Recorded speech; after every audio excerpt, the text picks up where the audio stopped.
I overheard my sister-in-law plotting with her best friend to harm my baby so she could steal my husband. My husband exposed her true colors at family dinner. I, female, 32. I'm currently 6 months pregnant. This is mine and my husband D's. Male, 30, first child, and both of us are an equal mix of excited, scared, and hopeful. D and I have been married for 3 years, and I have to say that he is an amazing man.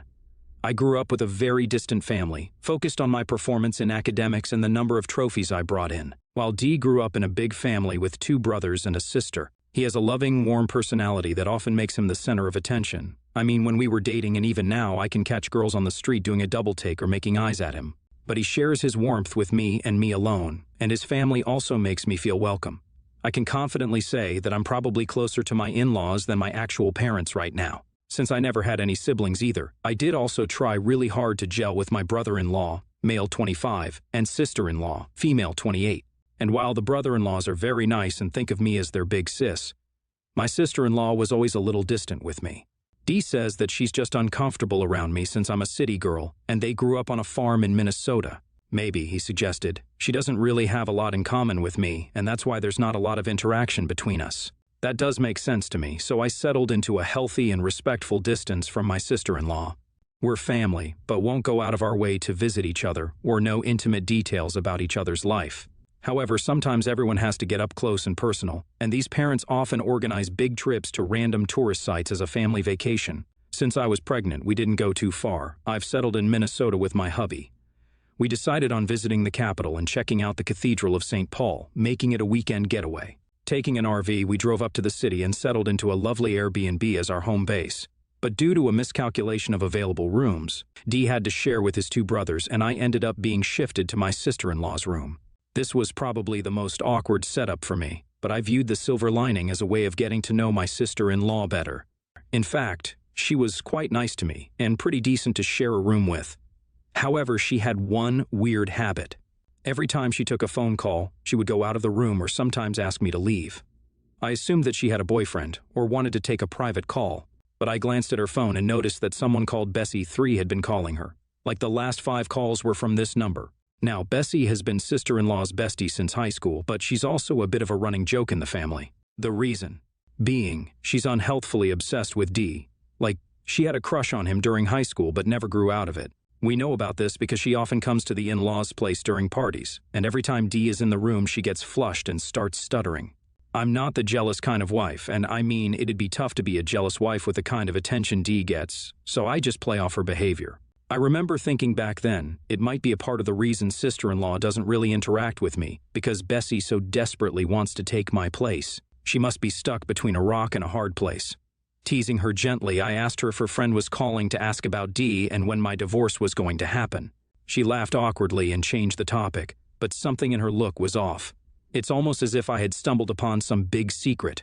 I put it at the back of my mind, though, since there was a lot going on during the vacation and I wanted to enjoy it. During the day, everyone went to visit the cathedral together, but afterwards Dee and I went off on our own to explore the city and do some shopping. It was late evening by the time we got back, and everyone else was already back at the Airbnb. I trudged back up to my room, and just outside the door I caught my name from inside. I could hear my sister-in-law on call, and I'm sure it was Bessie again. I wanted to turn around and wait in the living room while she finished up her call, but curiosity got the better of me. I mean, I had heard my name after all, so I stood by the door and listened in. This was what I heard my sister-in-law say. "Yeah, she's out with Dee. Yeah, shopping and seeing the city. So boring they've become. I swear my brother's so dull after he got married. Miss City Slicker has changed him for the worse." What's that? "Yeah, I do, in 3 months. Haha, it would be funny." "I get what you're saying. If she slipped or something happened, they'd probably be through. Maybe I'll push her down the stairs myself. She's too soft anyway. I mean, if that happens, you could always ask Dee out after a few months. You'd be a much better fit for the family than her." I was shocked. I mean, that's putting it mildly. How could someone say something so horrible about anyone? I turned around and went to my husband's room, where I found him and my brother-in-law's chilling. I couldn't stop the tears at this point and just fell into his arms crying. Without being forceful, he asked his brothers for privacy and asked me what happened. I told him what I had overheard and what it meant, and he got deathly quiet. I'd never seen him like this before. Gently, he said that he'd make up an excuse and we could go home. We booked a chateau back to our town, and I spent a whole ride overthinking and stressing out. After reaching our house, Dee told me that he would make things right next week, Sunday. I had no idea what he was planning, but his behavior had made me feel like my reaction was valid, and I trusted him. I knew I was in the right because he finally told me what he had in mind, and it sounded like a perfect plan. Come next Sunday, I waited to see it all unfold. Firstly, he had asked his parents and siblings to come over to ours for a nice roast, followed by a movie night. Dinner was perfectly fine, and while I felt nauseous just seeing sister-in-law, I powered through it. Then we got ready for movie night. Dee had set up a projector that faced one of the living room walls, and it looked like it was going to be a magical experience. He hooked up his laptop and, instead of pulling up Netflix, opened a folder titled Surprise. It was filled with screenshots he had with Bessie, and Dee ran through them one by one, starting off the whole show by saying, "Everyone, this isn't going to be a movie. But Mom, Dad, I'm going to show you why, after today, I will never talk to your daughter again, at least not until she apologizes to Opie on her knees." Sister-in-law was staring at him, confused, not really knowing what was going on, until he pulled up the first screenshot. All the chats were from after we left the vacation early, and Dee had basically used his charm over Bessie to make her admit that her and sister-in-law often joked about my baby miscarrying. It was much, much worse than the one time I overheard them. It was apparently a running joke. Dee had to play into it and try to act like he was in a loveless marriage. Little did Bessie know that he and I used to look at her chats and laugh. LOL. It didn't stop there, though. Bessie basically admitted that sister-in-law was telling her that she should shoot her shot with Dee. It was pathetic, and Bessie was definitely oversharing after Dee had tricked her into thinking he was looking for an out in this relationship. As they scrolled through each image, while slowly telling his family what he had done and what I had heard at the vacation, the atmosphere in the room reached a boiling point. Sister-in-law finally screamed, "Turn it off!" and kicked the projector off of its stand. Mother-in-law and father-in-law started shouting at her after this, telling her that she was a terrible person, and that wasn't how they had raised her. Brother-in-law and Dee were kind of just watching and enjoying the drama. Sister-in-law looked at me and said, "You nosy beach. We were just kidding around, and why do you have to take it so seriously? This is why you're not meant for us, or you can't even take a damn joke." Dee immediately rushed to my defense, cussing her out. I didn't need him to speak for me, though, because I calmly said, "Anyone who jokes about their niece dying is a shitty person, and you need to accept that." This was also the first time anyone except Dee and me knew the gender of our baby, and that added to the chaos of the whole scene. It ended with sister-in-law being escorted out, mother-in-law in tears about her granddaughter, and everyone else just exhausted from what had happened.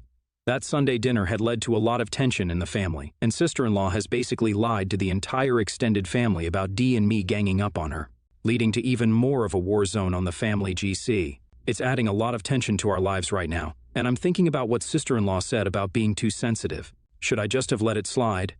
Update 1. Hey everyone, it's been a month since the Last Supper, as Dee and I call it, in my opinion. And there's not really much to say. We're in no contact with sister-in-law, and she has been ostracized by her parents and her brothers. They also managed to clear up everything sister-in-law had lied about with the whole family, so she's in even deeper right now. Bessie found out that Dee was just putting up a front to get info from her, and she was heartbroken, as per her text. Update 2. Okay, Bessie did something stupid. One day, Dee got a delivery of around 200 red roses at his workplace, and since neither him nor I like gestures like that, he knew it had to come from only one person. Politely, he called Bessie and asked her to take the flowers back. She, on the other hand, was just so excited that he called that she took it as a win. Wendy became a bit more strict about the whole situation. She burst into tears and hung up on him. So right now, if anyone on Reddit wants 200 roses for free, DM me. Update 3. Sister-in-law reached out to us after Bessie's latest escapade. She said that she was the wake-up call for her and made her reevaluate her friendship. Although it was a tough decision, she said she no longer speaks to Bessie and she hopes we can take her back into our lives.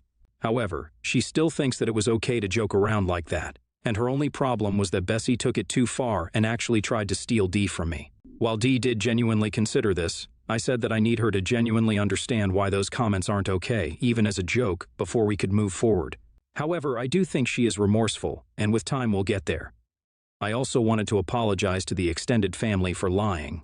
NTA and your sister-in-law is clearly unhappy about you being a part of the family unit. Instead of voicing it healthily or actually fixing things with you, she chooses to make terrible comments. Disgusting. NTA and I don't even know what the deal is with Bessie and your sister-in-law. I get that she is her childhood friend, but if anyone was that obsessed, I'd cut them off. And even beyond that, it's clear that sister-in-law had problems with you.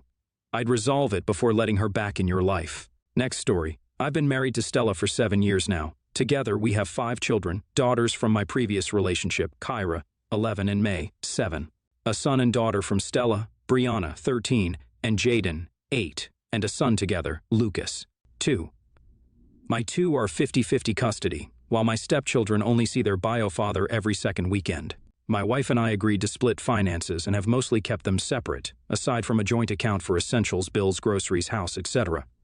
We both used to be high earners, though, had terrible hours. When our parental leave for Lucas was finishing, our children begged us not to go back to work, that they hated the before and after school care and wanted us. In the end, my wife went back, but I quit and got a new job. It was much lower pay, but essentially school hours, so I was able to be there for our kids. Stella has been paying more of our joint expenses, but otherwise it's been fine. I wouldn't say the split has been firm, though. I do buy stuff for my stepchildren or pay when I take them all out. It's more the big payments that are separate. Brianna goes to a private high school. I was talking about high schools to my sister since Kyra is in year 6, and realized that on my current pay, I won't be able to afford to send her with her sister. My ex is barely willing to pay the cost related to public school, let alone a private one. The school is so much better than the nearby public school, and I know Kyra wants to go to her sister's school. So, I tried to talk to Stella and asked if she would be willing to help. It's education, and she's close with my daughter, so it's not like I'm asking her to pay for something crazy. Stella refused, and I would have accepted it even though I was annoyed. But she went on saying that I knew we were split finances, and I made my choice when I took the lower-paid job, that I got more time for less money. So I can't complain that I'm paid less. I got pretty upset about that. I didn't stay home for fun. It was for our family, our children. I loved my job, but I had to sacrifice it for them. It was worth it, of course, but still.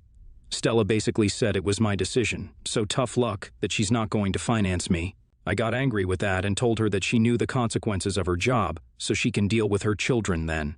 Her money won't be used on mine, so I won't use my extra time on hers. They can stay in care until our old hours. So Stella got pissed back, accusing me of using her for money and calling me a complete a-hole for suggesting what I did for my stepchildren. We argued pretty badly. She thinks I'm being greedy, selfish, and petty, but it's not like I'm asking to mooch. I would still foot 50% and get my ex to contribute as much as I can get her to. Yes, it was my choice, but it was for all the children, for our family. Besides, I literally take care of my stepchildren more than my own, 85% versus 50%. I'm not just being lazy or focusing on my own children. I've been there for them all, so I think it's frankly unfair for her to refuse to help even a little. But obviously, she thinks I'm being an a-hole. But you more like heavily, leaning YTA. You needed to discuss this when you decided to cut your hours. It doesn't sound like the decision was in any way a mutual one made between you and your wife, but all of you. Despite that, your wife has been willing to pay more of your shared expenses, which at least somewhat compensates for the extra childcare you were doing. For some reason, you waited until your kid was about to start high school to even think about where she'd go and how you'd afford it. You sprung on your wife that, despite your prior agreement being different, you want her to pay tens of thousands in tuition she wasn't planning on. Also, no kid needs to go to a private high school. Your daughter will be fine at a public school. I also assume you are not paying any of Brianna's tuition, so she's going to have to pay full tuition for her kids and half for yours. That's a ton of money. I don't know exactly what she makes, but she'd have to be incredibly wealthy for that to be chump change. Your wife also should have been more proactive about thinking through how all this would play out. You should have made a fair and explicit agreement when you quit your job. This marriage sounds messed up, honestly. Next story, my mom and my wife do not get along and probably never will. I told my mom right off the bat that my partner was going to come first, and my mom said she understands that, but I can't make her like her, and that set the tone for our current distant relationship. My wife is currently pregnant with our first child. My mom did make a brief appearance at the shower and gave, to be honest, a shitty gift. I know that sounds entitled, but based on her income, it was kind of shitty. My mother-in-law, on the other hand, is over the moon and seems to think this is her to-do-over baby. She talks about nothing but the baby. Both extremes are annoying, to be honest. Anyway, we saw my mom recently at a wedding, and we're all seated at the same table. Some people at the table were talking about my mom's upcoming wedding, and making a big deal out of it and asking a lot of questions. My mother-in-law turned the topic back to the baby shower, and then commented that my mom really doesn't seem excited. My mom laughed it off and said she is getting married. She literally doesn't care about anything else. I could see the hurt on my wife's face. My wife demanded to know who would say something like that. My mom said nothing in person, but her wedding is much more exciting to her than someone else's baby. My mother-in-law was horrified and reminded my mom that it was her grandbaby. My mom said yes, so not her baby but her wedding. My wife mouthed to my mom, "I literally hate you," and that was the end of that. After we left, I brought up to my wife that I don't think what she said was fair. They don't like each other. My mom understands not liking the mom means she won't be close to our child, and to be honest, she's right. It isn't her child, but it is her wedding. I get why that is more exciting for her. My wife was very offended, said I shouldn't have taken my mom's side, and said I disrespected our baby. Esh, your wife needs to be an adult, so does your mom. It's been well established that your mom is an a-hole to your wife, and they don't like each other. Everyone just needs to accept that and move on with life. Your mother-in-law jumping in there trying to control everyone's feelings, oh my god baby, is also a bit much. Mouthing, "I literally hate you," at someone else's wedding is so trashy. All of the women in your life need to learn to keep that drama private.